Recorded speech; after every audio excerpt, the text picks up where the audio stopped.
Originally released in 2008, Burnout Paradise was a treasure from the start, sporting high-speed races, slow-motion crashes, and a huge roster of cars to choose from. Now, with the remastered re-release featuring Xbox One X enhancements, the high-speed collisions never looked so good. So with these 5 tips, we welcome you to Paradise City, where the drifts are clean and the speed's 250. Tip number 1. Blinker and streets. Most races in Burnout Paradise will take place across Paradise City, and if you want to win these races, you'll have to find the quickest path from point A to point B. If you're just sticking to the streets, you're going to cut the race close, especially if you don't know the best path to take. For those just getting familiar with the city, Burnout has a GPS system of sorts that will show you the fastest route to the finish. When racing toward an objective, you will see street signs on the top of your HUD that will indicate which street you are on and which street is coming up. The street signs will begin flashing to show you the quickest route. You can also look toward your blinkers. Similar to the street signs, your blinker will also flash when you should make your next turn. Tip number 2. D-pad menu.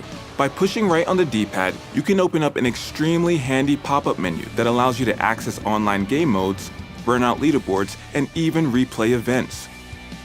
So if things are looking a little grim, you can use the D-pad menu to restart the event immediately, giving you a clean start. Tip number 3. Showtime.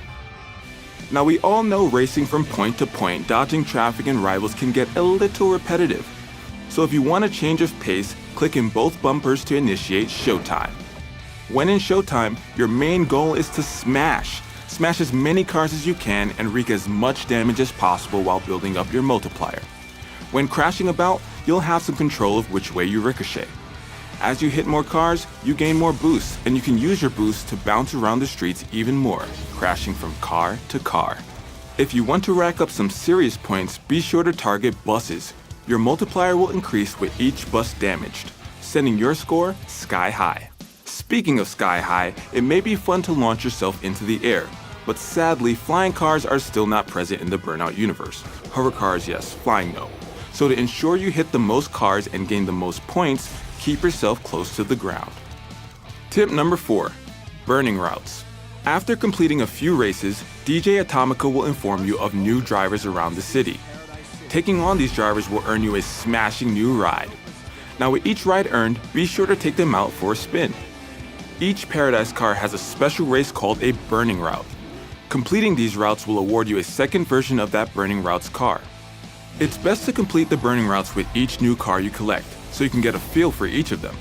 Plus, completing these routes will slap another win on your license, so you've got nothing to lose. Tip number 5. Power parking. One of Burnout Paradise's toughest achievements isn't to complete a race nor to smash into signs. It's as simple as parallel parking. But Burnout has its own take on the maneuver, which they call power parking. To do this, you must find a street with at least 2 parked cars that you'll be able to fit between. Approach the empty spot at a considerable speed, then once you're close enough, slam your e-brake and twist yourself into the spot parallel with the other 2 cars, and the game will rate how well you did. If you can score that elusive 100%, you'll be awarded a lovely achievement. This skill isn't all that useful, so just like real life, do it once, then tell everyone you know that you're now an expert at it. Even though we haven't seen a proper Burnout title for over a decade, it's extremely refreshing to see Burnout Paradise on current generation hardware. Speeding down the streets of Paradise City and showtiming down busy highways is incredibly nostalgic. If you include the DLCs, which add motorcycles, Big Surf Island, and the Burnout Party mode, you're in for a fun time. So get racing, take out the competition, and find all the stunt jumps. Just make sure you have the speed to make the landing.